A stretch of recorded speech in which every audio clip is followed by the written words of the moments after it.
trying to work out where you are. You like in the cellar? Sorry, Or? mate. Yeah, I better explain my. It is the silly, and there's all sorts going on in here, including some 70s duvets. Man, it's wild. It sort of makes me think of. Do you remember that show Ghostwatch? I don't know if I do now. Oh man, how old are you? 33. You might be a little bit young. There was this show called Ghostwatch, and it aired on, I think it was 1992. It aired on Halloween night, and it had been trailed for weeks. And it was actually a drama. It was like a ghost story, like an hour ghost story. But it was like presented as like a live paranormal investigation. And I was mad on that stuff when I was a kid and in adulthood. And I didn't know it was a drama. So I tuned in and it had people who were like Michael Parkinson, who you would see on the TV doing doing his talk show stuff, and he was like hosting it. So it was like, this is like before Blair Witch or before like creepy pastas. Like, you watch the telly and you thought that what was on the telly was authentic, and it was one of those things where like the following day you got to school and everyone at school, they'd also missed the drama bit, and you were just like, did you see what happened last night? Like it was terrifying. Like I love horror movies. I watch horror movies all the time, and I don't think I've ever been as scared as I was that night as a 12-year-old watching Ghostwatch. And the reason I say all this is that the ghost was a guy called Mr. Pipes, and he like lived under the stairs in a cupboard. And this is the vibe that I'm getting right now. Fair play, Yeah. I remember as a kid watching Strange But True. It doesn't sound as dramatic as that program, but I remember that used to like scare us at school, I think. Yeah, I've got a brother that's your age, like a younger brother. I always say kid brother, but I mean he's literally well into adulthood now, and I think that was on his. I think that was something I would watch because he would be watching it. But he's a total scaredy cat. We definitely don't share that bit of the DNA. Yeah, I'm sure if I watched it now, it'd just be very daft. But all right, mate, we'll crack on a little bit. Yeah. So just for a bit of context on everything, like, can you just give us an idea of your background and how you ended up at NME in those early noughties? Yeah, so my name is James McMahon. I am, amongst other things, a music journalist. I still write for the NME today, which is almost 20 years since the first time I got published. But between, like, it was very much everything to me between 2002 and 2010. And during that time, I was a freelancer, and then I was the new music editor, and then I was the features editor for the longest shift. That was 5 years. And I was there during the Conor McNicholas reign. So it was very Libertine, Strokes, White Stripes, and then sort of like into your, I haven't quite got the chronology right there, but then into, Klaxons, Arctic Monkeys. And I was sort of like the fly in the ointment, really. Like, I not to say that I didn't like a lot of that music, but I guess I was always a lot more passionate about sort of artier stuff. During that time, I was always the one that was like pushing the future heads, but also sort of like noisier stuff. Like I was mad into Gallows and the Bronx, and like maybe even like sort of something like the Hold Steady, which isn't very noisy, but is like kind of maybe from a more of a punk background. So that was kind of my thing, really. But it's weird, like, because I listened to your podcast, and it was a lot of my time at NME was spent almost sort of like in opposition to a lot of what was popular. But as kind of time's gone on, I've actually kind of realized that there really was some pretty amazing things happening that maybe I was very aware of, and I was at those gigs, but I was, and we'd be here all day trying to work out why, but I was always the one that was sort of resisting it in a sense, like, but there you go, a story of my life, really. Now that you mean, I remember being at a Leeds festival, I think 2007, and there was, maybe it was a separate stage where the Gallows were playing, but it did seem like it's kind of concurrent, but yeah, like a separate scene with those kind of bands going on at the same time.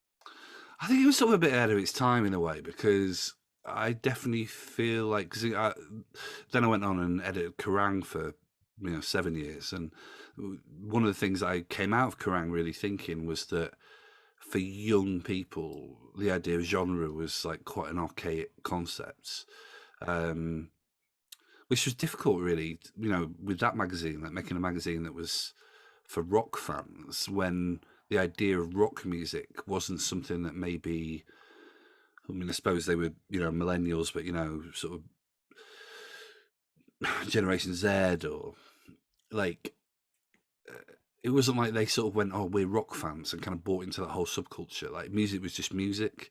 And I guess that's kind of a little bit what I maybe saw music as a bit. Like, I am very, very indie, but I've also really been into very noisy music as well. And I never really sort of saw the difference. But yeah, it's weird, like during that time at NME, I almost feel like it was a bit like the last hurrah for genre. Like even though you sort of had a band like the Claxons or whatever that was they were trying to kind of blur things. Really, like that time, you still could go, well, this is an emo kid, this is a rock kid, this is an indie kid, I'm not sure. I think that, say, a band like Gallows now, like if you were into, I don't know, I'm trying to think of something that people say, if you're into like Wet Leg, I don't think it would be elite. It would be beyond the realms of probability that you would be into a Gallows tune as well. But at that time, it definitely did feel like, different strands, and I was the one that was trying to blur it all, and everyone else was just saying, shut up and let's go see New Young Pony Club, Yeah, fair. So, like, just taking it back to the beginning, like, what was your route into NME in the first place? Well, I mean, I think a lot of people would say the same thing as me, from like my intake, but I mean, I was obsessed. Like, it was like there were other things that I wanted to do with my life that seemed beyond the realms of possibility for like a kid from a mining village in South Yorkshire. But NME, like people, I used to do things. Sometimes people would be like, "Oh, it was, you kind of got your dream job," and I'd be like, "Well, it wasn't really my dream job. My dream job was like, I really wanted to make like monster puppets for like the Jim Henson Company, but like that was like too far for someone like me.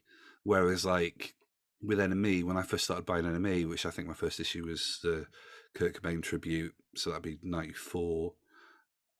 It was like pre-internet, and I wasn't particularly like a lonely kid, but I definitely didn't feel like there were other kids like me in my village. And NME was just this like gateway to something else. It was like how I learned about everything that it was just a gateway to a different world, and I just became completely obsessed with it. And also I thought I could do this. There were interesting conversations with parents and, careers advisors of what's the enemy, and, maybe you should be more realistic. But I was genuinely like, this is what I'm supposed to be doing with my life. And then, and these things weren't really like a way into it. They were just things I was into. But when I found out about fanzines, that blew my head off. This idea that like you could make your own magazine. You didn't have to be like just a consumer. Like, you could be part of the conversation. And I think that that's sort of always been a little bit how I've seen my interest in music, in that I loved it so much that I didn't want to just consume it. I wanted to like be part of it. So, I formed bands when I was younger, and when I went to university, I did radio shows, and And none of these things were like, oh, if I do these things, it'll help me get a job at NME. It was like, just, I didn't want to just be passive. And I think that, you know, how I got my gig at NME was I applied for, there was an issue, and loads of people joined this way. Tim Johns, who's at The Guardian now, and I think Leonie Cooper, who writes for everyone, I think she came in this way. The late Dan Martin, I always sort of consider him like kind of my era, but I think he probably got in a bit before us. There was a guy called Barry Nicholson who doesn't write as much as he should do, but you know, if you kind of read the, you know, the important kind of libertine stories from that time, Barry wrote most of them. And there was an advert for like new writers, and we all came in through that intake, and it was weird because I guess I always just thought like I'm really good, so one day the enemy will just ring me up. Like I'm not like a particularly arrogant person, but that was my belief. You know, it was like, oh well, I do this fanzine and I champion these new bands, and I used to run a club night in Sunderland called Boy. I was at university in Sunderland. I used to run this club night, and you know that's where the Futurists did their first gig, and field music used to play, and you know people who went on to be in Maximo Park were buzzing around. Like so, it was like, and other bands as well that kind of went on to achieve, you know, some notoriety. So I was at the heart of all this stuff, and I was just like, well, one day the enemy, you know, they'll realize how good my writing is, and then that didn't happen. And then I saw this advert and applied. Sent like I think I sent a very hyperbolic Andrew WK review, and they rang me up, and that was the, you know, so I obviously was pretty good, but it was like waiting for them to get in touch wasn't working. So I thought I probably should send something really in, you know. But yeah, I was 22. I think I got published for the first time on my 22nd birthday, and I remember it being a bit weird because I had the first thing I'd written in there. But also I was in a band at the time, and we had our album reviewed in Kerrang, so that was very exciting. Our first album had been reviewed in one magazine that I read, and then I was published in this other magazine that I read. It was all very exciting for a 22-year-old. Yeah. And kicked around the Northeast for 2-3 years. Sort of got a bit lost in not totally knowing what I wanted to do. Like I'd had a taste of like writing for NME, and I was like, well, I'd like to do more of it, but I didn't really know how to do that. And then I worked in a music venue in Newcastle at Northumbria University, and that was interesting because it kind of got me closer to bands, and you know, music was something that I could do for a living. And then when I was 25, I just went, I've got to move to London. I moved to London, and I think within about kind of 6 months, I got the new music editor's job, and I've been doing it ever since, you know, in a variety of forms. Yeah, excellent. I think it's probably something I should say as well, which is that although I was obsessed with the enemy, I mean, I adored writers like Stephen Wells, the late Stephen Wells, and Johnny Cigarettes. These were heroes to me. Like nobody. It was almost like they sort of were teaching me a new language. It's weird. Like there was there's all these like Britpop memory Twitter accounts now, and they share kind of old interviews, scans of old interviews on Twitter. And sometimes I read them, and I'm like, I remember reading this, and I read it, and I'm like, this isn't very good, but it was good at the time, and but it takes me back. It's like a little kind of bolt of nostalgia every day, and I can understand why. I'm very sort of in touch with the kind of person that I was as a teenager, kind of very idealistic and a bit lost and ambitious and angry and sensitive, and I can understand why this stuff resonated so much with me. But I kind of found myself too, and I guess it's a lot of the music that I'm into these days, I kind of found myself in being into very underground music, and like quite DIY, like a DIY ethos, this idea you could do anything yourself, and you didn't have to wait, you know, like say if you're in a band, you didn't have to wait for someone to put your record out, you could just do it yourself. Like that was enormous for me. So it was quite weird to turn up at NME and like already have been sort of radicalized to kind of the punk ethos. I always found that quite strange. Like, so therefore, it was like a lot of the experiences I'd sort of dreamt of being part of NME. I was always sort of resisting them because I was like, well, this doesn't sort of tick this punk code that I developed. There was like a fanzine from Newcastle I used to read called Fast Connection by some people who used to run a record label called Slant. I suppose they're sort of the most notable, that they used to put out Yummy Fur records, and they put out their first Kaniki single, and this fanzine Fast Connection, they didn't review records that had barcodes on them because they thought it like commodified the art. And whilst I never completely subscribed to that, that was quite a strange experience to then be thrust into being at the NME Awards presented by Vernon Kay and just be sort of stood there going, "This is amazing. I'm so pleased I'm here, but also fuck all of this. Let's smash it up and make it into a fanzine." It was all very confusing. And I guess the other thing as well is that I spent a lot of my time at NME really quite mentally ill, which I didn't know what was wrong with me until a lot later. And it transpired that I have OCD, which is something I talk about and write about a lot now. Sort of try to be like a living lesson to people who it's a really misunderstood illness. There's a lot of people who have it but don't know they've got it, or they don't know what to do if they've got it. There's a lot of bad advice floating around, so it's become something that has been being an advocate, without sounding too lofty. That's really important to me. But a lot of NME was kind of like the backdrop of it. So that's kind of a weird thing to think about sometimes. I sometimes get quite resentful that on the eve of starting at NME, I had this really bad OCD episode that kind of lasted for about 15 years. And so it's kind of weird sometimes when I'm like, oh yeah, I was at that really important Arctic Monkeys show, but I was obsessing that I needed to cut all my fingers off. Like, it's just weird to think that those things were going on, whilst also I was having this sort of horrendous time. So, but I tell you what, I am talking a lot, aren't I? That's good for me, mate. It's what it is. I've just published a new episode of my music podcast, the James McMahon music podcast. And the new episode is, or the episode which is out when this airs, is with Steve Mason from the Beta Band. And it's weird because that band were really important to me.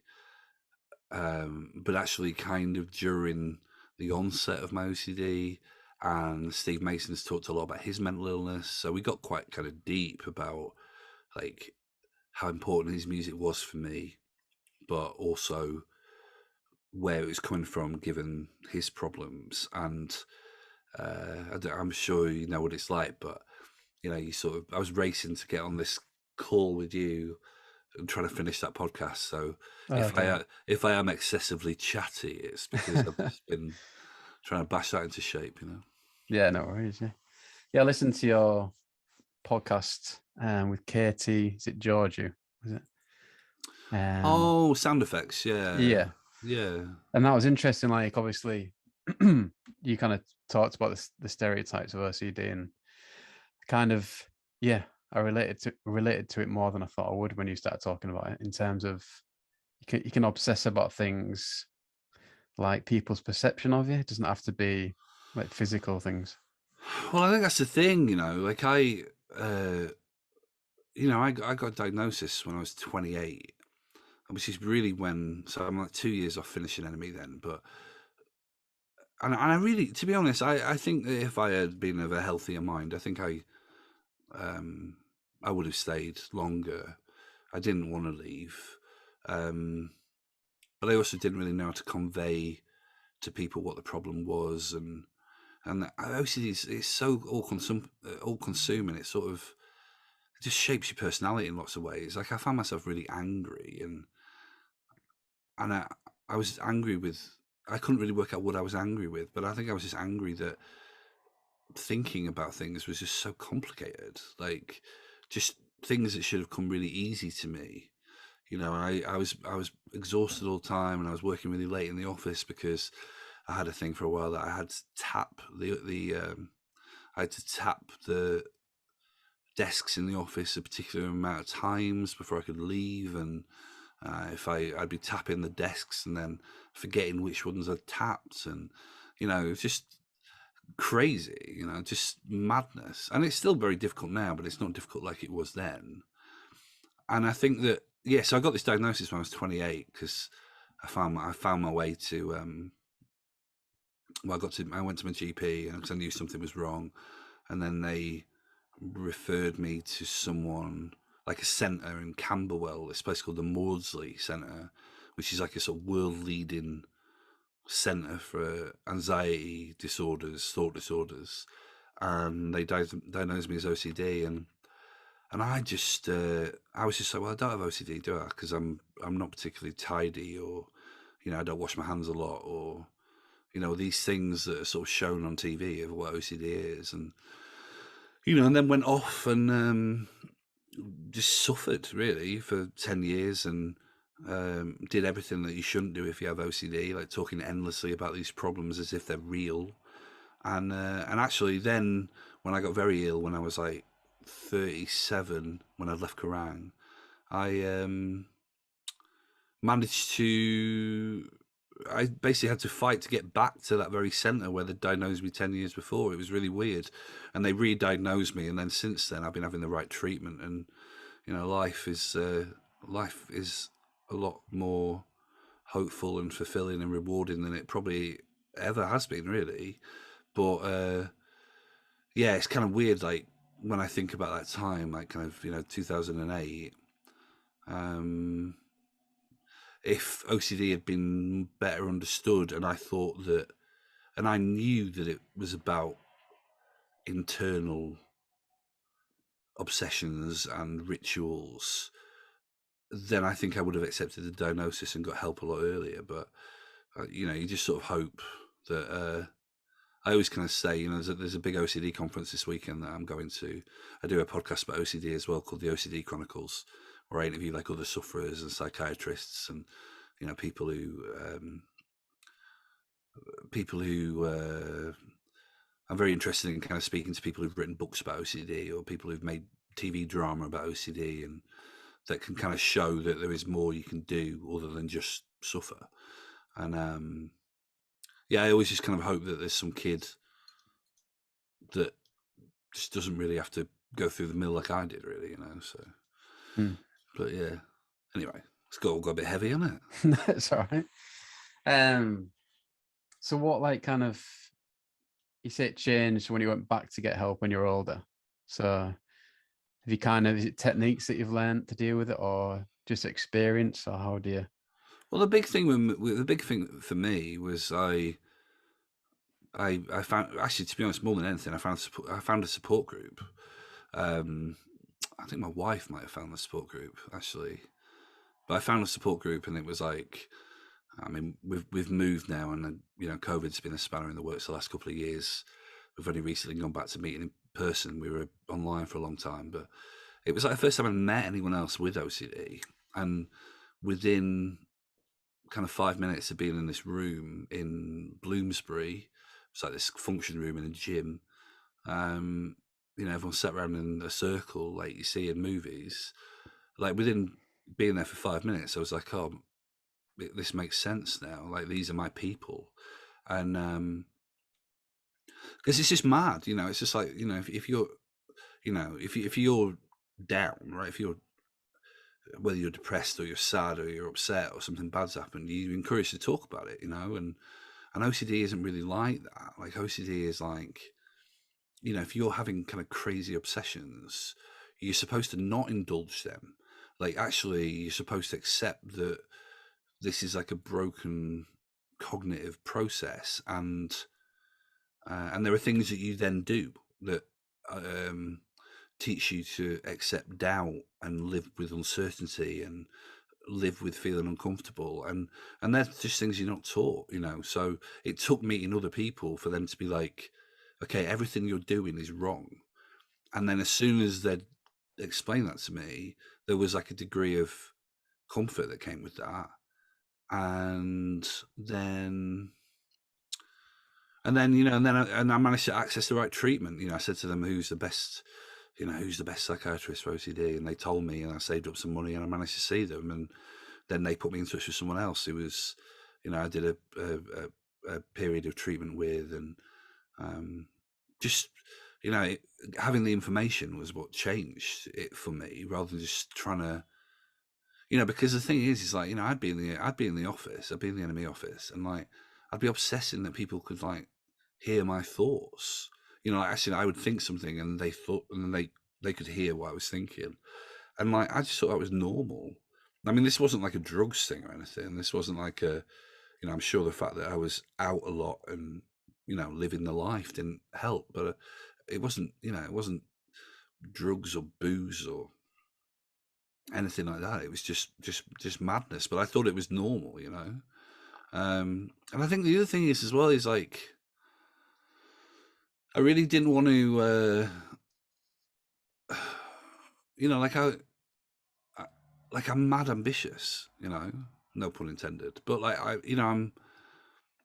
I wanted to write every page of the magazine. I wanted to travel the globe and speak to all the people I'd always dreamt of speaking to, and people I hadn't always dreamt of speaking to, which was normally the best interviews. But I wanted to, be in a band, and I wanted to make comics and still make fanzines, and I wanted to do all this stuff. And it was like being ill was like an irritation, And I guess I've just, as I've got older, I'm 41 now, so I guess I've just learned a bit more of the balance, really, which is, I get the right treatment, look after yourself, then you can still do all this other stuff. I was always quite sort of ashamed of like being mental, really. It was like this some dirty secret that I had. Yeah.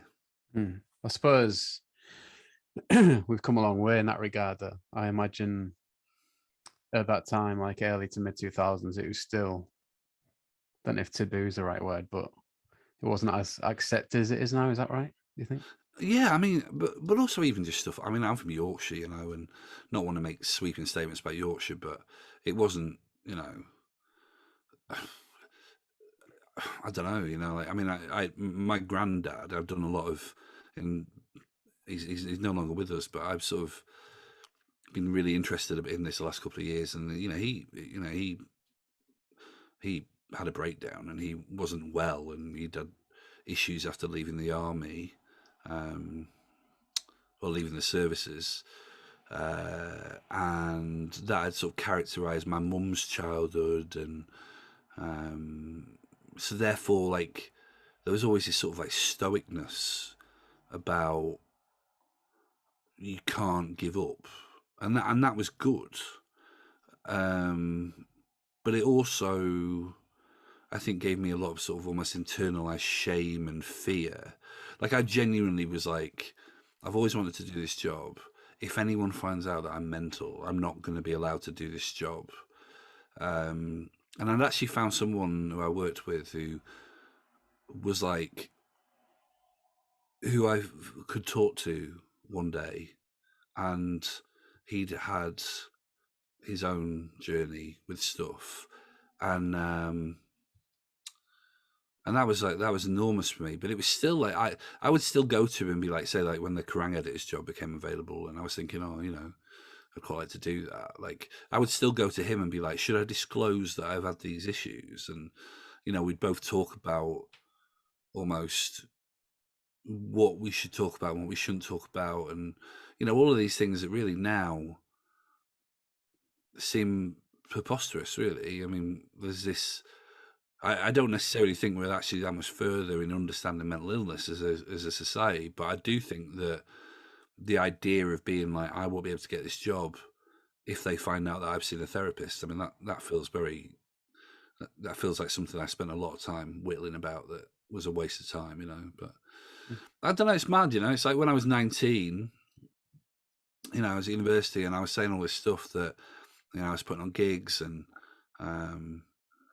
radio shows, fanzines, being in a band, just doing all this stuff. But like I was absolutely, this is probably one of my first OCD obsessions. I was completely obsessed that I was HIV positive with no reason why I would be HIV positive. Like I was, like a sort of pseudo virgin adjacent. Like I wasn't, I wasn't, I didn't tick any of the boxes for someone who would be HIV positive. But I woke up one day and thought, oh, I think I might be HIV positive. And it was nothing, I couldn't think of anything else for a year.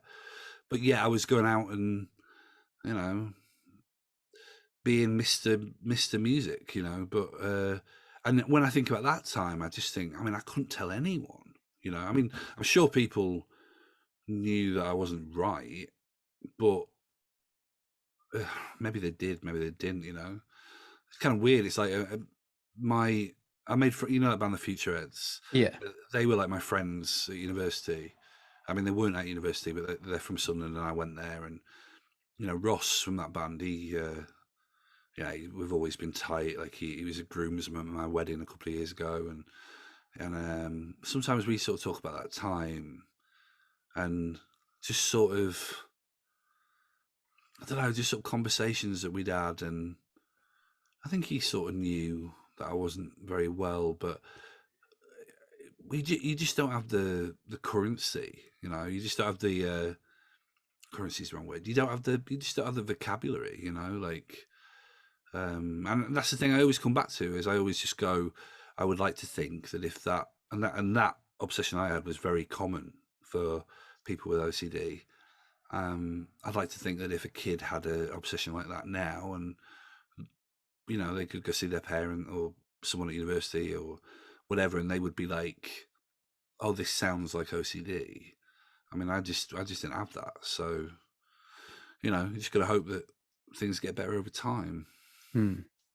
Yeah, I know what you mean about not knowing whether other people know or not, because I've been in that situation where you got a feeling like in the pit of your stomach that's so strong, like a negative feeling. You kind of just assume that everyone knows that you're giving off this kind of feeling of, I don't know, like this feeling of worry. And in reality, people just don't see it. They might think you're being a bit quiet or a little bit.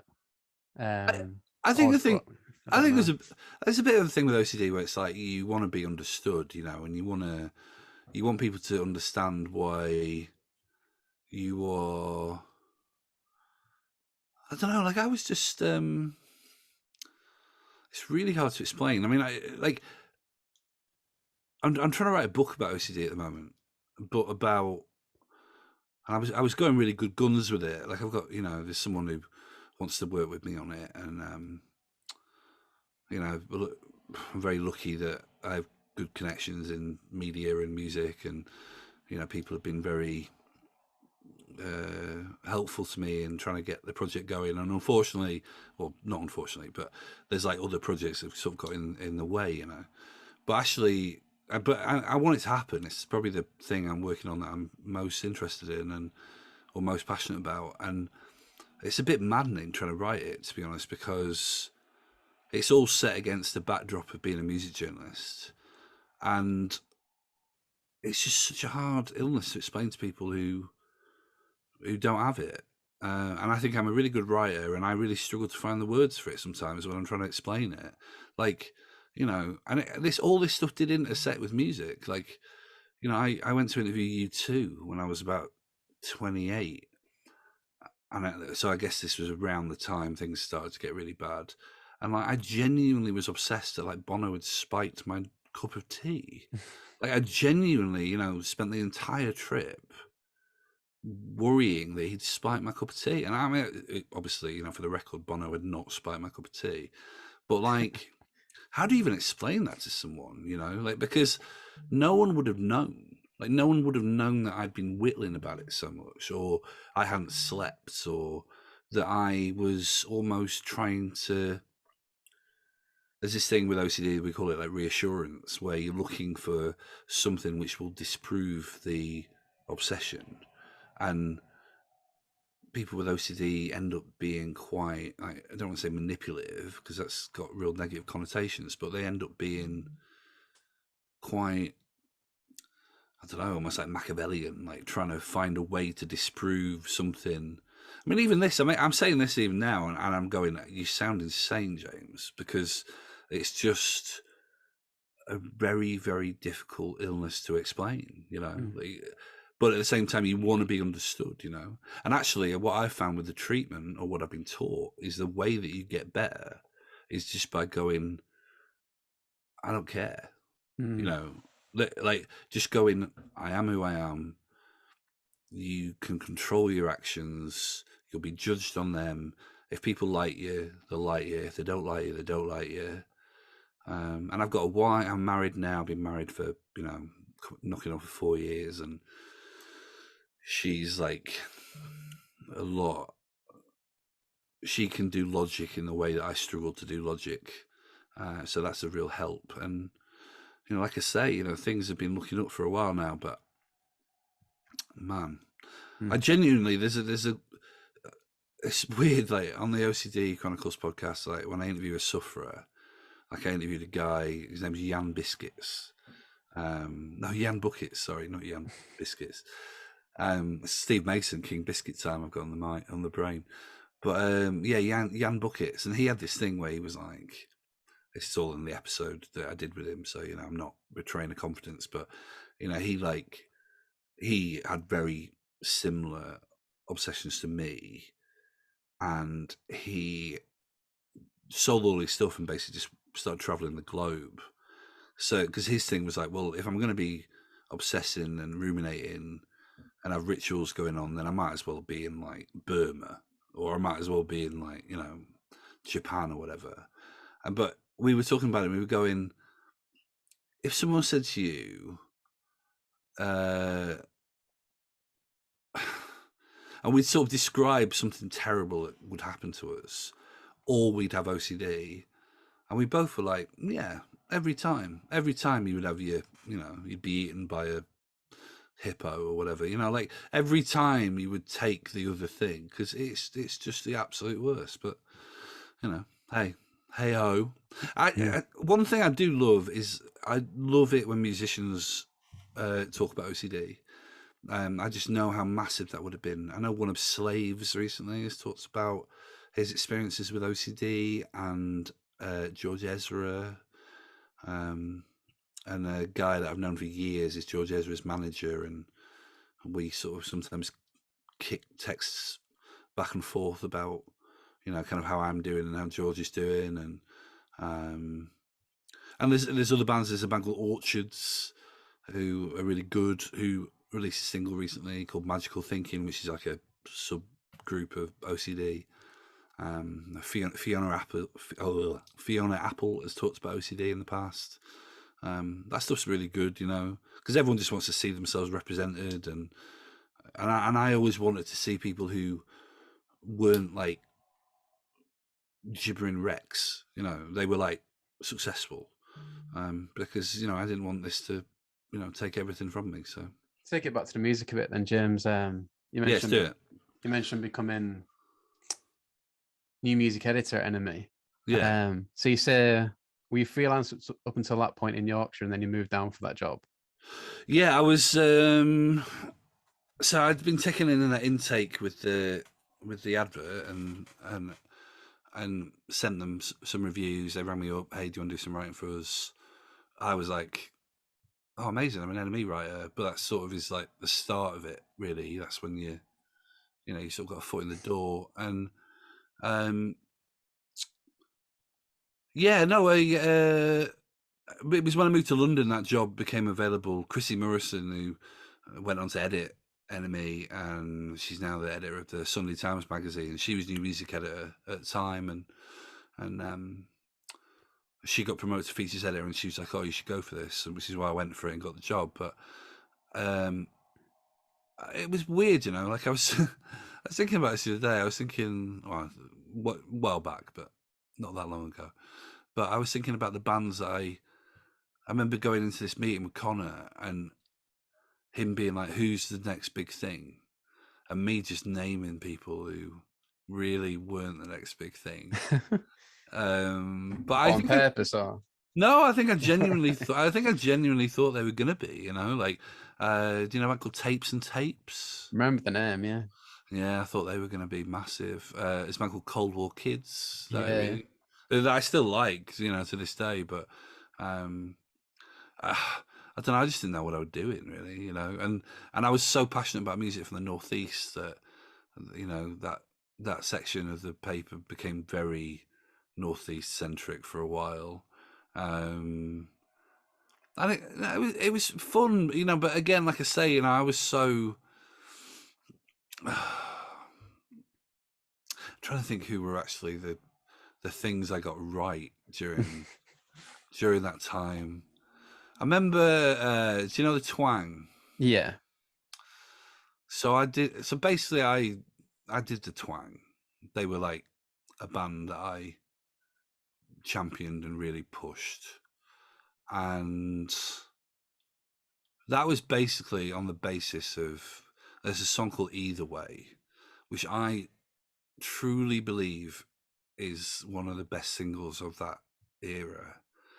And I reviewed the record, and I didn't like the record as much. And you know, to be honest, people might have thought I'd sort of Judas them a little bit, you know. But I loved that song so much.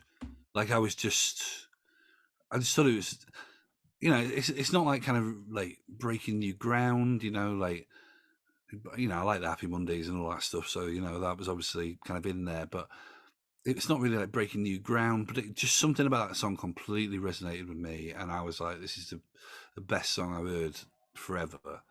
And, you know, and that band went and got a record deal, and they got on the cover of NME, and, you know, they still have a career to a degree. No, it's not in a disrespectful way, but they're still making music now in, you know, some form. And it really makes me just think how kind of silly the whole thing is. You know, like it really was quite intoxicating, that whole experience of I like this song. I'm the new music editor of NME. I can play it in the office all the time. I can get everyone to their London gig. Remember going to watch them in London, and they're just, you know, the barfly just being like, you know, it felt like there was twice as many people in there as should be in there because they were this hype band. And you know, as someone who is a musician, and you know, at one point had thought about kind of how can I get people to hear about my band, and it just made me realize just how the whole thing was just it was just very silly, really, you know, but kind of beautiful as well, really, because it was all done for me from the perspective of I love this song, people need to hear this song. Um, this song will make the world better. But I'm trying to think who else sort of came through my parish. I was very, I was super passionate about the Long Blondes. Um, kind of Lily Allen was kind of around that time. I remember going to get my photos taken for the new music editor column, and the photographer. I can't remember his name. I can't remember his name now. Dean Chalkley. He was shooting Lily, so kind of I had my photos taken in a little break while Lily went for a fag, and kind of Lily became a, you know, well, I suppose she's a pal now, really, but I haven't seen her for a while. But we became quite friendly. Um, yeah, it was weird.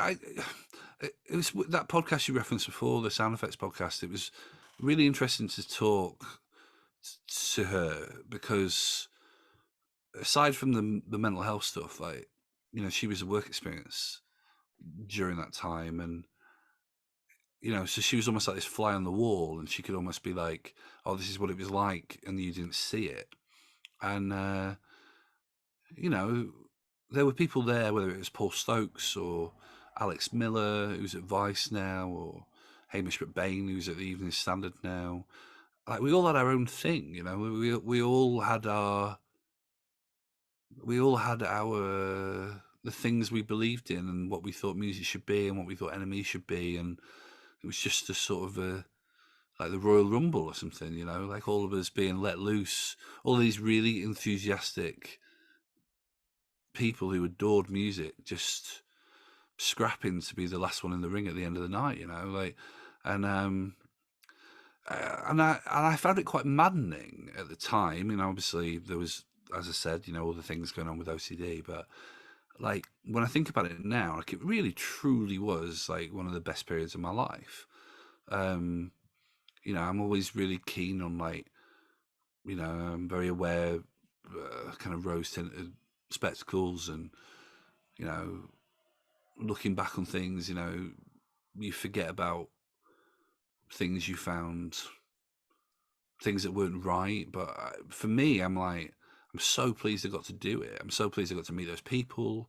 I'm so pleased I got to spend hours in the pub arguing about music. I'm so pleased that I got to see Arctic Monkeys the first time they played in London. I'm so pleased that I got to hear the First Class Vegas single the first time, it dropped on my desk, and be like, I think this band are going to change the world. Not that that necessarily happened, but I think they changed a few people's world.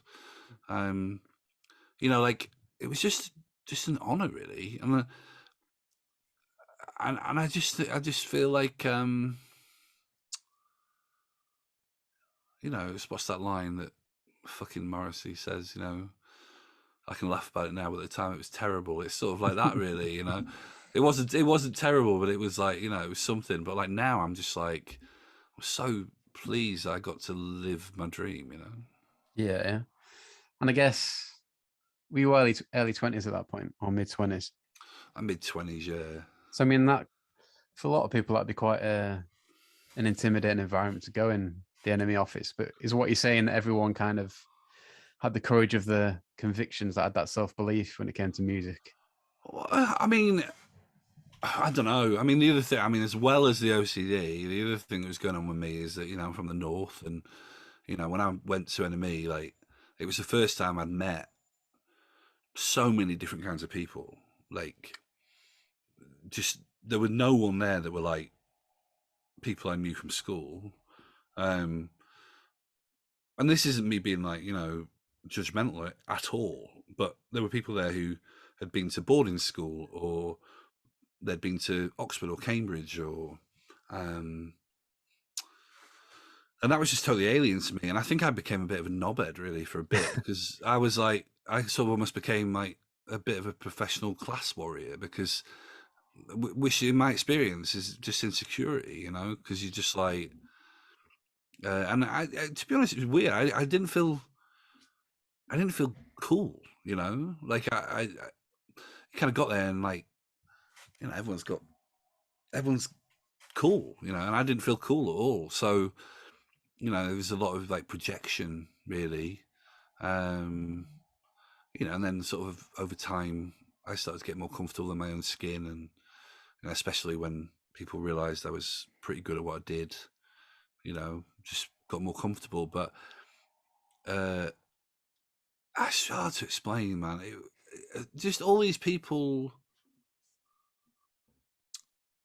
just trying. It was almost like kind of Freshers Week turned up to like 1 million.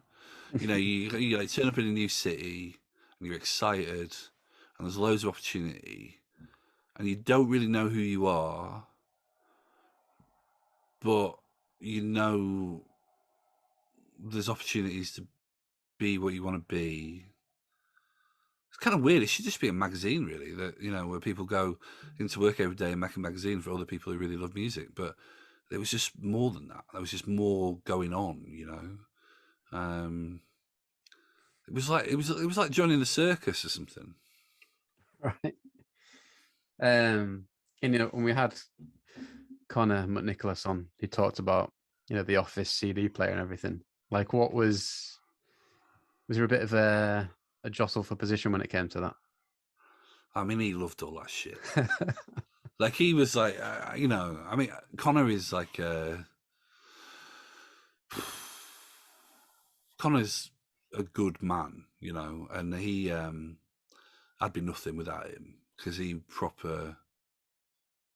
I think he just realised that there was something about me, and he knew how to nurture it. And I think for him, it was almost like the magazine should be what the magazine should basically be the fight for the Office stereo dropped onto a page, you know.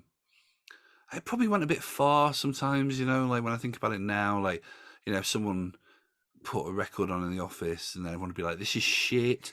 But it wouldn't even be like, this is shit, right? No one would be like, this is shit. It'd be like, if you like this music, you don't deserve ears, you know? Like it would be like so over the top, you know? And when I think about it now as an adult, I go, oh, well, you know, there were probably some people who were more sensitive or more like typically sensitive who maybe didn't want to put their music on the stereo because they knew that me and Alex Miller and Hamish McBain would start going, you don't deserve ears if it was shit. So it's a bit of a weird balance really to sort of strike, and we probably didn't always strike it. And to those people I apologize, but it was like, I mean, honestly, to be honest, I'm quite proud of that Royal Rumble metaphor from before, because that's what it was like, you know. It was Like winner just stays on kind of thing.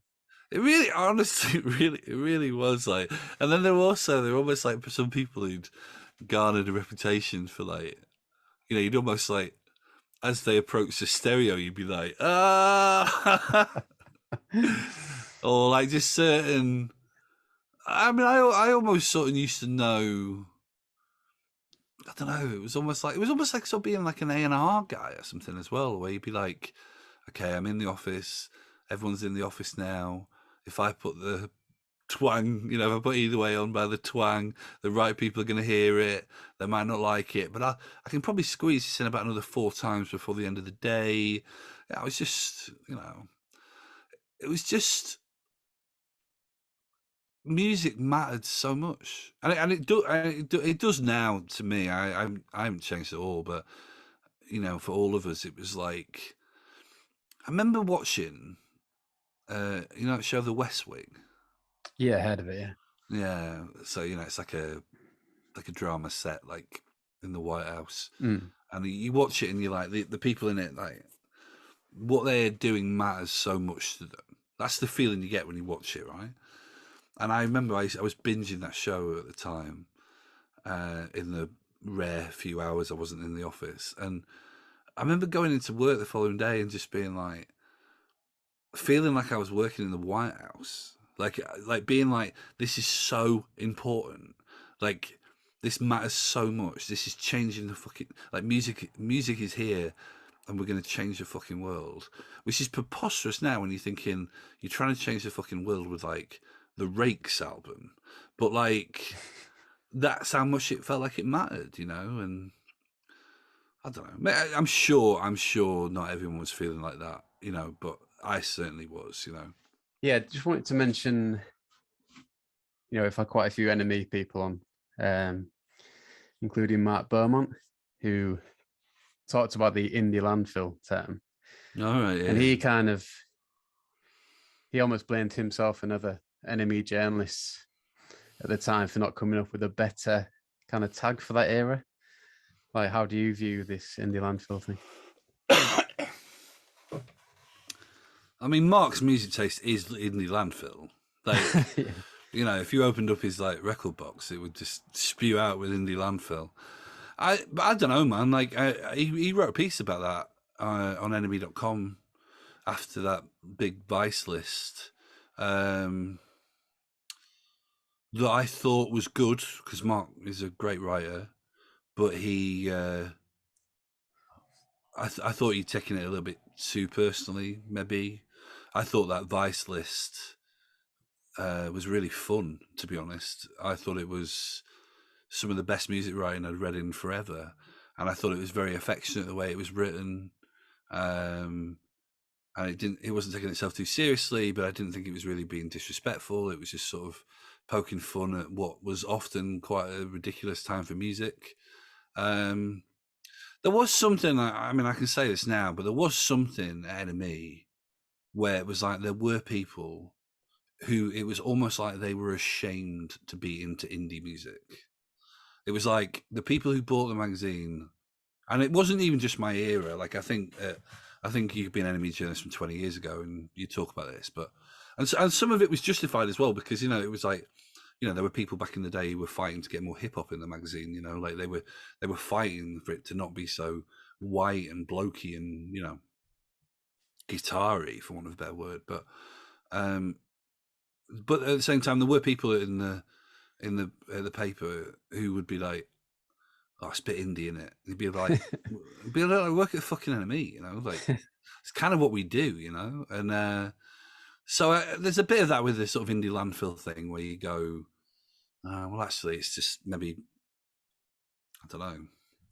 It sort of depends if you like the bands, you know. I think the Futures got mentioned as indie landfill, and I was like, you know, fuck this, you know, they're not indie landfill. They, you know, the most underrated and interesting angular indie rock band of my generation or whatever, you know. But if I didn't like them, I'd be like you know, indie landfill or whatever. But I don't know, man. I think it's sort of fun, but I don't really know quite what Mark would mean about coming up with a better term, because really indie landfill's just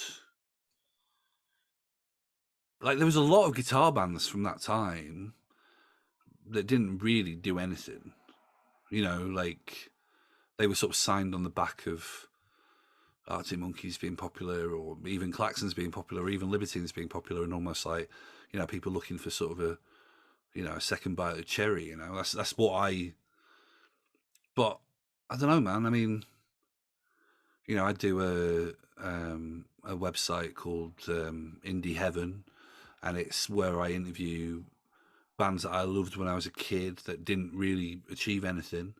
You know, my sort of celebrating glorious failure, really.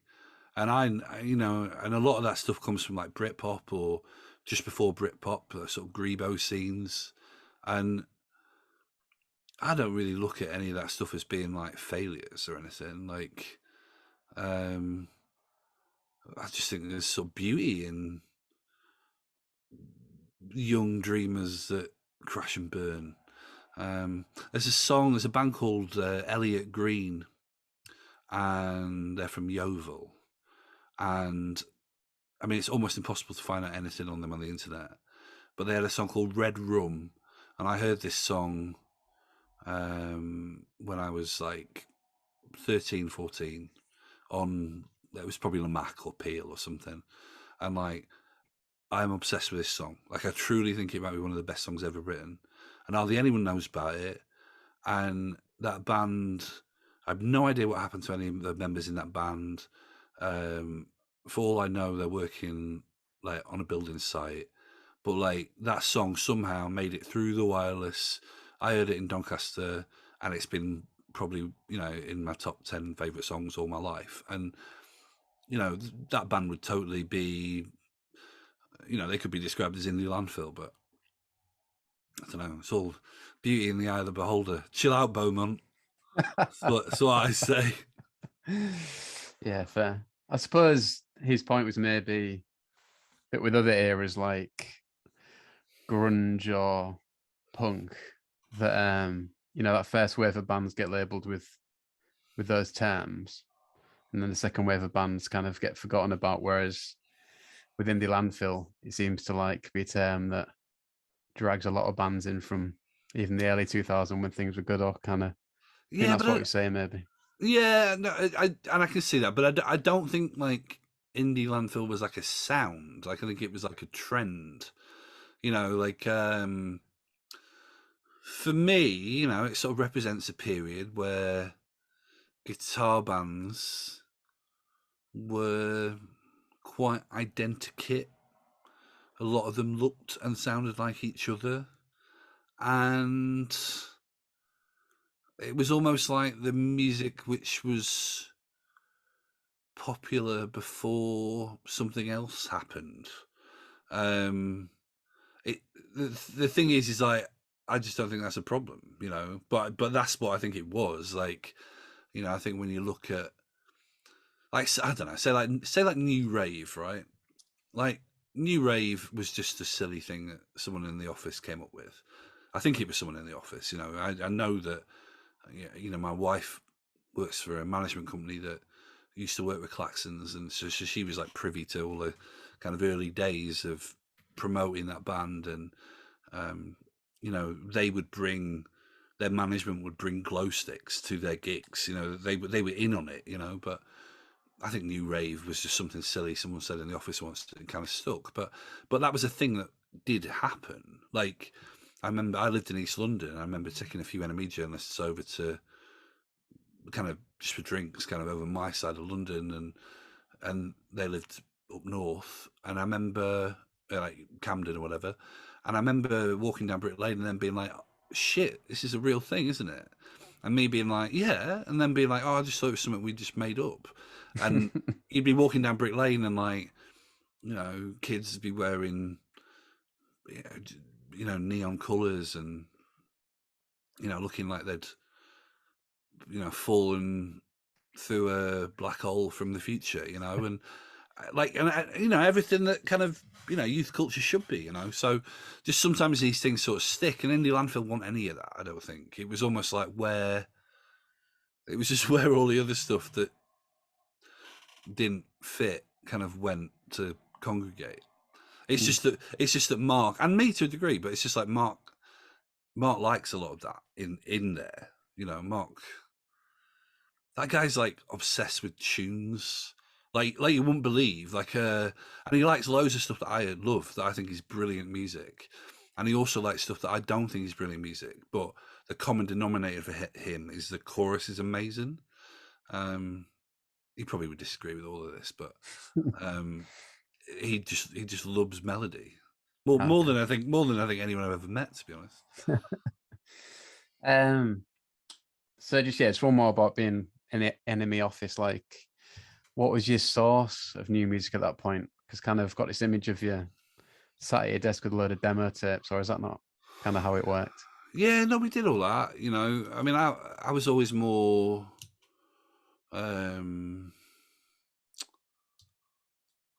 I guess I was always more.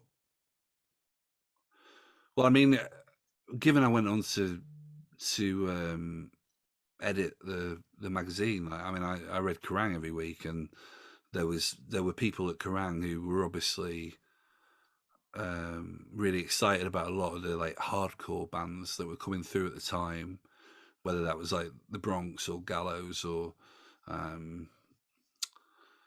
God, there's loads of people whose names escape me now. But you know, I would basically read about those bands and be like, oh, I really want to get them in NME. But also, I used to read stuff like Punk Planet, which was like a big sort of fanzine stroke magazine from the States that was about underground music. And there was a guy at NME at the time called Pat Long, who sadly is no longer with us, but he was a real champion of kind of DIY punk underground music. And you know, we would often conspire to get that music in the mag. And the thing that was kind of weird actually during that time was, say, a band like The Gossip or like Le Savvy Fav. They were bands that I'd loved for years. In the underground, and then all of a sudden you got the opportunity to get them into like the corporate NME and get more ears on them. That was kind of weird. There's loads of like, you know, I'd sometimes go and have drinks with Lamac. Lamac was always a good source of stuff. You know, music journalists are constantly pitch things from PRs, and you sort of learn the PRs that are just trying to find a placement for their band, which is fine because that's their job. And then the PRs that just really love stuff and would often tip things to you. I loved all that. You know, it was amazing just to. It's sort of still the case now, really. I mean, even just doing my music podcast, like there's a band that are on an episode at any time now called Fox Bodies, who are a bit kind of a riot girl. They're a bit surfy actually, but they're kind of they're you know, sort of post riot girl from LA, and they're signed to Kill Rock Stars, which is one of my favorite labels. So you know, I would probably investigate them anyway for being on that label, but they came via a PR who everything that she ever recommends to me always ends up being brilliant. So yeah, I don't really know how bands do it now. I'm in a couple of bands. I suppose the one I put the most effort into is a band called Jobbers. We put out an EP this year, which is on Spotify, called Totally Extinct Monsters, if anyone fancies checking that out. And actually, what blew my mind when we put it out was I was like, I don't really know how people get to know about bands anymore. You know, when I was in a band called Mavis when I was in my early 20s, and you know, we got played on the radio quite a bit, and it was just because I knew where John Peel lived, and I knew where Steve Lamacq lived, and I knew journalists would be at gigs that I could go and give a record to. And I don't really know. I don't think it works like that anymore. I don't really know how. I don't really know. I don't know, it's weird actually. I did a podcast recently for my music podcast. I did a thing with Mogwai, and it's basically like an hour of the two of us just sat there going, don't really understand how any of this works anymore. But I don't think people have really worked out the systems yet. You know, like, but I don't know. Maybe we should save that for a part 2 because we could both be here a long time. Yeah. Just wanted to briefly mention the band you said you're in when you were younger, and you got an album out. Was that all off your own back then, or how did that work? Yeah, I mean, there's actually on. I didn't think I'd be plugging music I made today, but if you go to on my website, which is www.jamesjammcmahon.com, there's actually in the news section. There's actually a mixtape I made recently of loads of music that I made over the years and different bands that are on. Their music's on Spotify. I was in a band called Dallas. I'm doing a band at the moment called Sister Death. I do some stuff with a band called Commodity. But that one you said you got reviewed in Kerrang when you were younger. Mavis, yeah. Well, yeah, that was my band at university. So we were like sort of part of that scene, really, which was featureheads and field music and Right, okay. a band called the Golden Virgins and who was Santa XL. And it was just weird, really. I mean, during that time, there was a lot with me going on where I was like, am I going to try and be a musician or am I going to try and be a music journalist? And I probably could have done more with both, but I was, as we've discussed in some length, a bit mental. Didn't see things that logically. Did you have like a label at the time or anything like that? Yeah. We were. I mean, like indie labels that have now been scattered to the winds, but we did some good stuff, man. Like we toured Germany. Oh, cool. We did a load of gigs with a band called Leatherface, who are one of my favourite bands ever. I still have to sort of pinch myself thinking that we did that. Played all over the UK. Yeah, it was. It got played on. Like I say, Peel quite a lot. The evening session, we had a sort of, we were like quite punky, but we had a bit of a kind of a folk thing going on, and Radio 2 played us a couple of times, which is always a bit weird. Did an XFM session, that was really good. Nice. Yeah, it was cool, man. It was cool. Can you still listen to that XFM session anyway? Do you know what? I've been looking for it for years.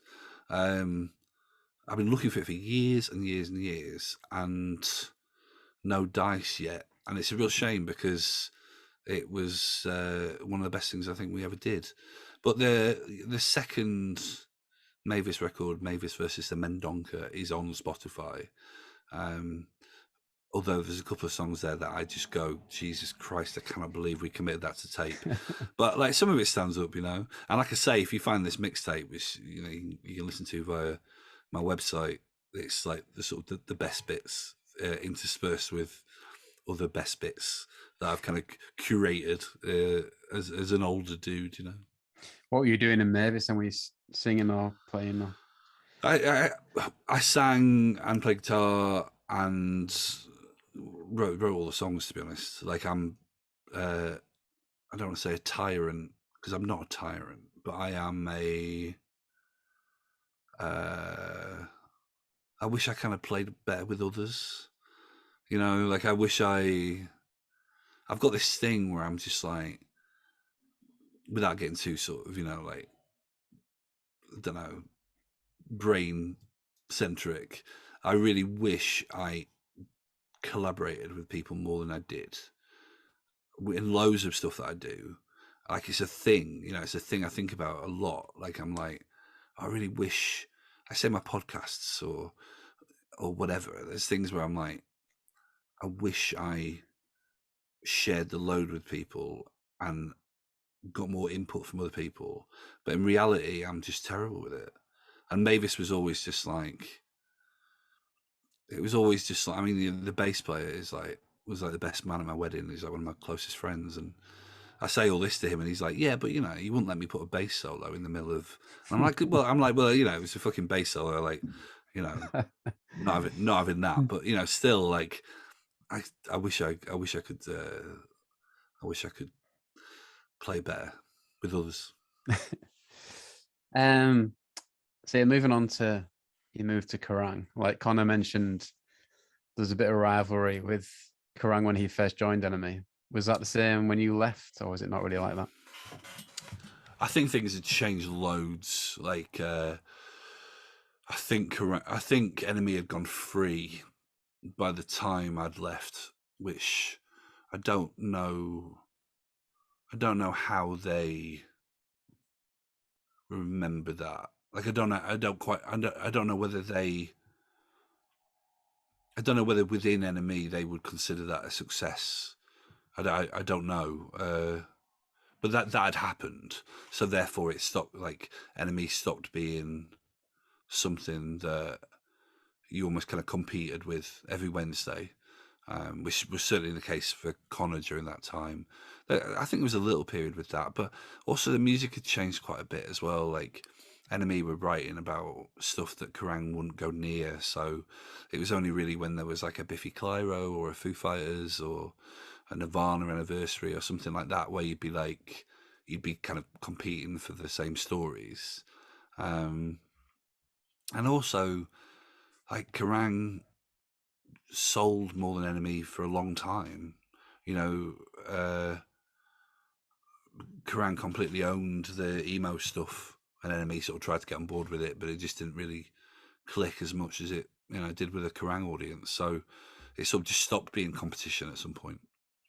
And what was it like, kind of taking on that responsibility then of becoming editor? Was that something you're obviously ready to do at the time, but sounds like a bit of a mad task to me? I mean, it was really hard with the OCD, and again, without rehashing all that stuff, it was just I didn't realize how difficult I was going to find doing that job with that condition, and also that condition being untreated.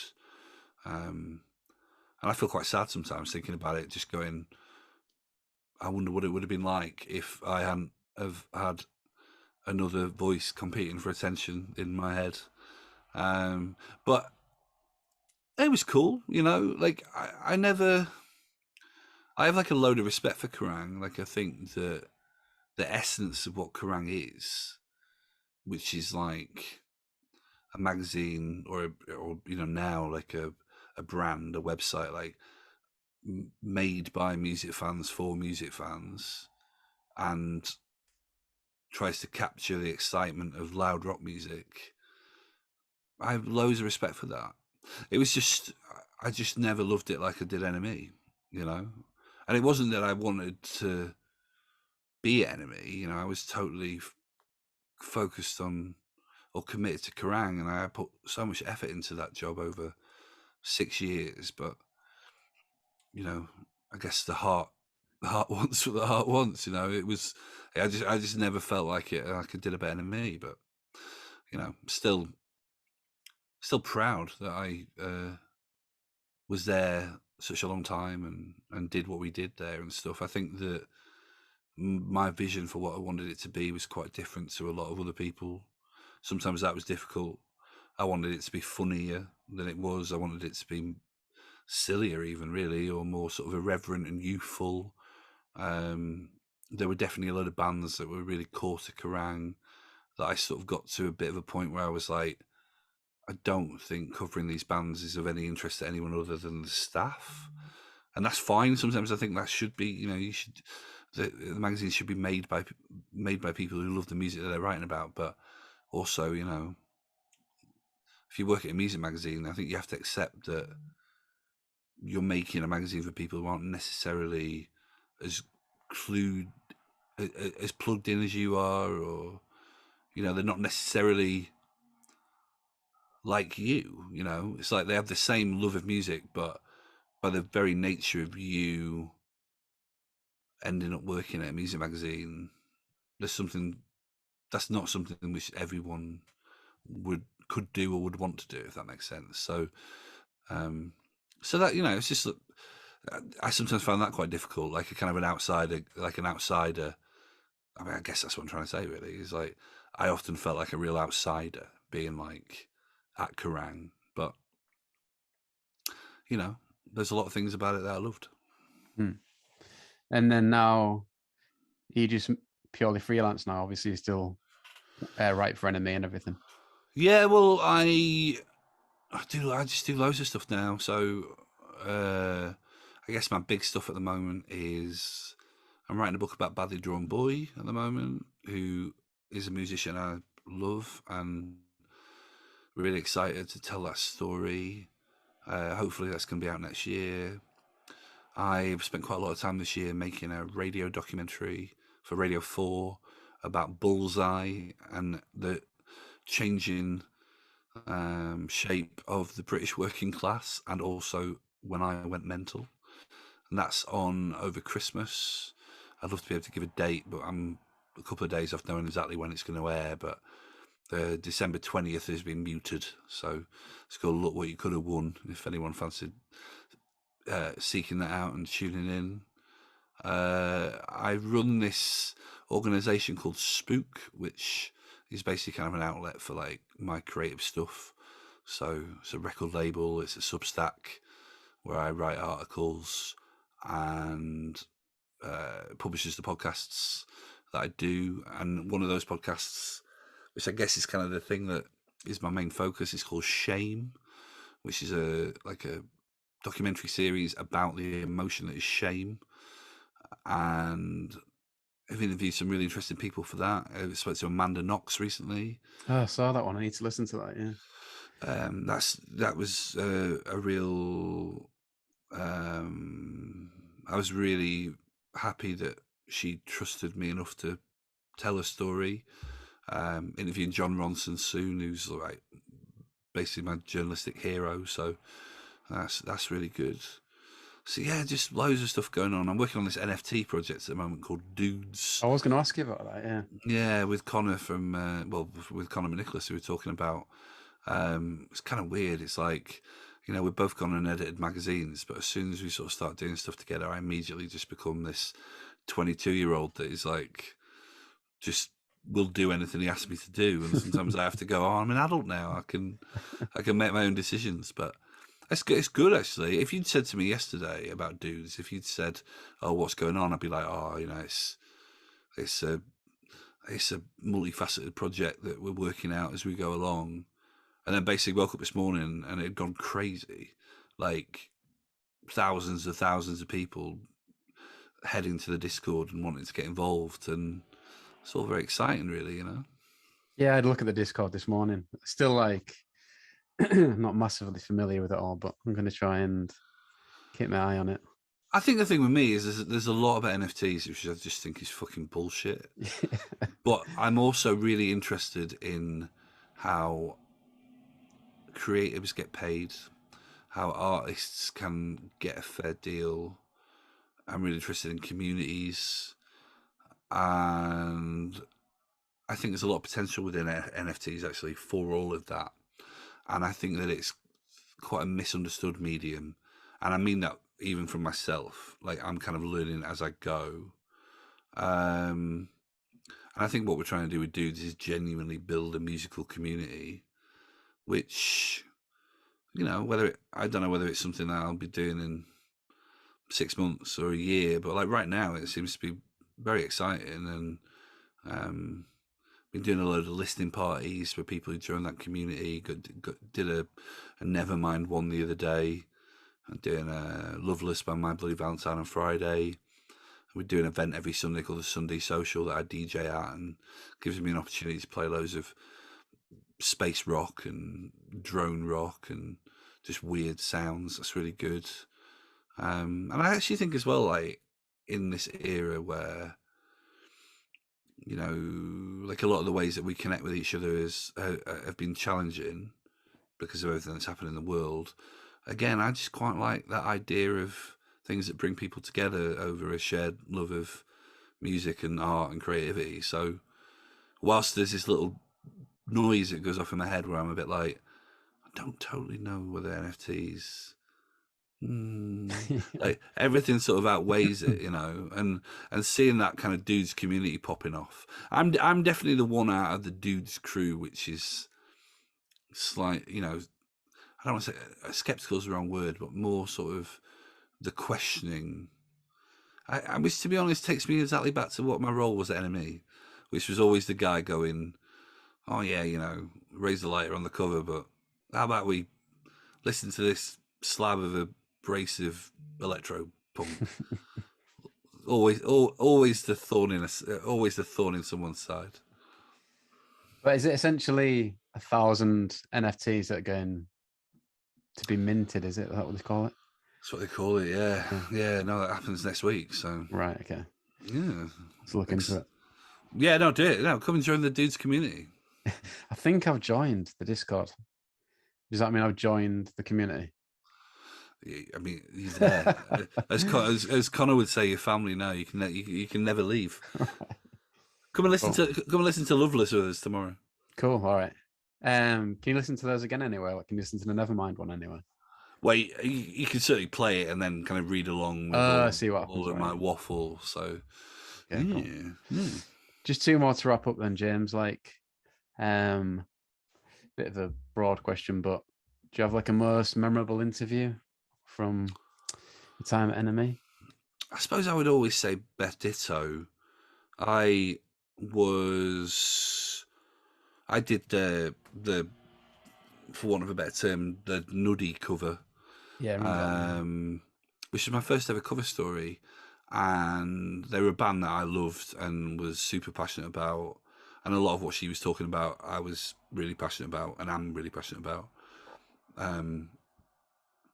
Things like, you know, kind of body image and mental health and punk and DIY, and it was just it was one of those covers that, like, sometimes after the event you go like in there are interviews I've done with bands and you look back and you go, oh, that was kind of on a moment that but you don't really realize it at the time.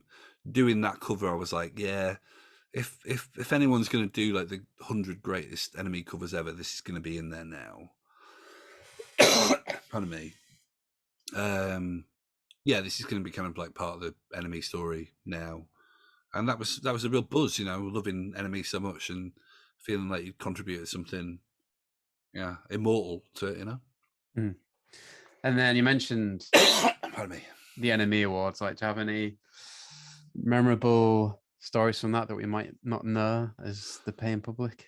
Well, I was there for a lot of the big stuff, you know. So I was there for God, I'm trying to remember if it was Gary or Ryan. I think it was Ryan.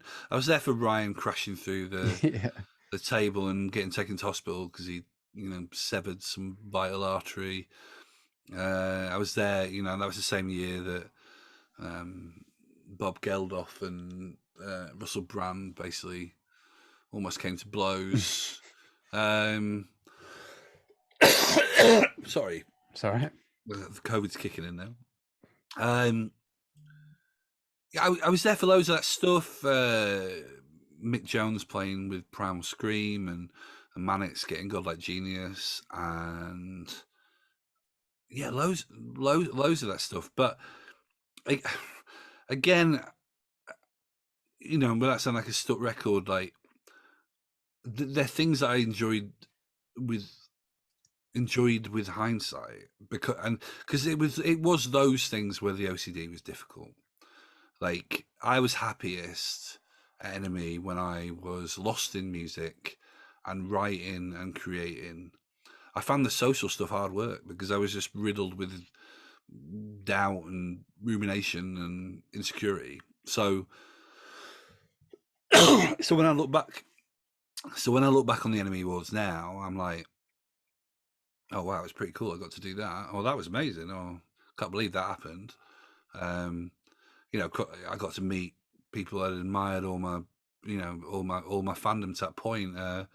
Whether that was Peter Hook or Billy Bragg or Graham Coxon, or you know, they're three people who are, you know, knocking on for heroes of mine. Really, certainly Coxon, and all that stuff was amazing. But it was more just being a mentally ill dude. You know, it was just difficult to enjoy it in the moment. But I definitely look back on it and go, oh god, it was amazing. I got to do all that. It was brilliant.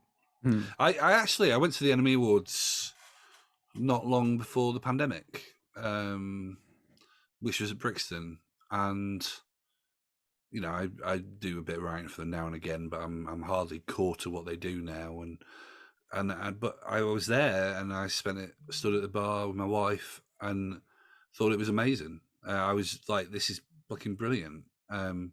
It was anarchic and funny, and felt like every 10 minutes there was a talking point, which is kind of what you want from that kind of thing. And yeah, I loved it, and was so pleased that it was sort of back in the calendar. And I was buzzing off the fact it's just been announced again for March. So Right. Okay. yeah, hopefully I'll go and try not to seem too much like an old man stood there, feeling out of place at the back of the room, you know. Yeah. And just remembered Connor talking about the NME cool list. He described it as, you know, everyone would go to the pub and like thrash it out. Is that how you remember it as well? Were you involved in those conversations? Yeah, I mean, going. I mean, I'm not really a drinker, right? But going to the pub with other NME journalists was amazing. Like, I remember Anthony Thornton, who wrote the Libertines book. You know, he's like quite a bit older than me, but I remember being in the pub once with him, and I think we were arguing about what decade was best for music. You know, some sort of pointless argument. You know, and I remember him just being like, "It's just amazing that we get to do this," and it was. I still have friends from my NME time that we meet up and go to the pub and have the same arguments that we did, like now looking at 15 years ago, 20 years ago. Like it's amazing. Like just wanging on about music is still the most fun thing in the world to me. I think with the cool list, it was a bit more. It was like a bit more strategic than that, if I'm being honest. Like it was a bit. I think Connor might be putting his own spin on it there a bit. Like it was almost like you almost kind of went, these are the people who are important to NME this year, and then you wrote about them and championed them, and you wanted to create something that would get readers talking. And so it was like a mix of sort of an editorial proposition of like, you know, let's fill up our letters page where we have a row about this, and also these are the things we care about this year. And I guess that where the rows came was when you know, every journalist had their favourites or the things they believed in the most, and they wanted those things in the list. So I definitely remember being like, I mean, some of them now when I think about it, I'm trying to think of who an example would be, but I don't know. Like the Cribs were hugely popular at NME, right? They were almost like the house band for a while, and I'm sure I wouldn't be surprised if I would be there going, well, we need Gary from the Cribs in there, or this whole thing is a joke. You know, or whatever. You know, there was probably Mark Beaumont just listing every frontman in the indie landfill band, being like, this should be the list. But that stuff again, that almost comes back to that thing I was saying about Connor wanting the magazine to fill out the stereo. You know, like he wanted that sort of passion and fervor that existed, having a rook over what was on the NME stereo. He wanted that distilled into the magazine, and I think that's the same with the coolest, really. You know, it was like he wanted that in the mag, and I do think I mean, I'm a real proponent of what NME are doing now. I think NME have actually created something which is very much in sync with what the world is right now, and I think the brand is strong enough to be multiple things in the future. But I am really proud of the magazine that we made. Like sometimes it was scrappy and erratic, and but I do think that it represented the people who read it. And I think that's what a music magazine is supposed to do, to be honest. And then just one last one, like obviously you've done a lot of different things, but what do you think is the key to a good interview, do you think? Oh man. Bit of a broad one again, but Yeah, no, that is a big one, isn't it? I mean, I do think about this a lot because of doing my music podcast and that podcast series, which I prepare a lot for interviews, but I don't like prepare questions. Like I just make sure I know a lot about the person I'm talking to, and a lot of there's a lot of the same themes that get revisited on my music podcast. Like for example, just because it's such a big thing in my life and a filter through which I see a lot of my life, like for OCD and mental illness and mental health come into play quite a lot during interviews for me. And if I was doing an interview for The Guardian, for example, I don't think I would do that because I would be trying to cover certain beats that they wanted me to cover. I did Green Day for The Guardian a couple of years ago, and they wanted me to talk about Billy Joe Armstrong covering I believe he covered I think he did a cover version for a Morrissey. I think he did a Morrissey collaboration. I'm saying this, saying I'm not completely sure because it's been some time, but there was definitely a link with Morrissey, and therefore they wanted me to talk about that because people are very interested in Morrissey and what on earth has happened to him. But when I do my music podcast, I more go, oh, these are interesting people I just want to have an interesting chat about. And if it covers, I don't know, I was talking to Steve Mason on this new episode about COVID, and I was telling him about how I can't stop thinking about meat. And I'm a vegetarian, but I can't stop thinking about meat like all the time, and how that is blatantly some sort of my body screaming for something which COVID has taken from me. And I don't know, I think for the podcast, that stuff has been really well received. Almost like, hey, my name's James McMahon, and I'm going to have a conversation with someone who's interested in, and it's a conversation because sometimes I'll talk as much as they'll talk, and that seems to be something that people kind of dig. But I just think I think it does come down to conversation, though. I think it does come down to. I think it does come down to like how conversational you are with a person, and almost like the interviewer's personality has to be part of that conversation as well. Like that's not to say that you don't have to know why people are tuning in or reading something. It's not because of you, you know. It's not. When I worked at NME, it wasn't the new McMahon Express, it was the NME, But I do feel like my personality helped shape the sort of conversations that I would have with musicians. And then, sorry, just one more. Just like to ask people if they do anything differently about the time in music or working in music. Oh man, that's a big one. Yeah. Well, my two things are is I mean, I suppose one of them was out of my control, which was how prevalent my OCD was. If I had my time again, I would have tried to get help sooner, and I probably would have been more vocal about it, and I probably would have just allowed myself to be ill to a degree, because as important NME was to me, I don't think anything is more important than your mental health, and I think I would have avoided some of the difficulties I found in future years if I'd pardon me, sorry. It's all right.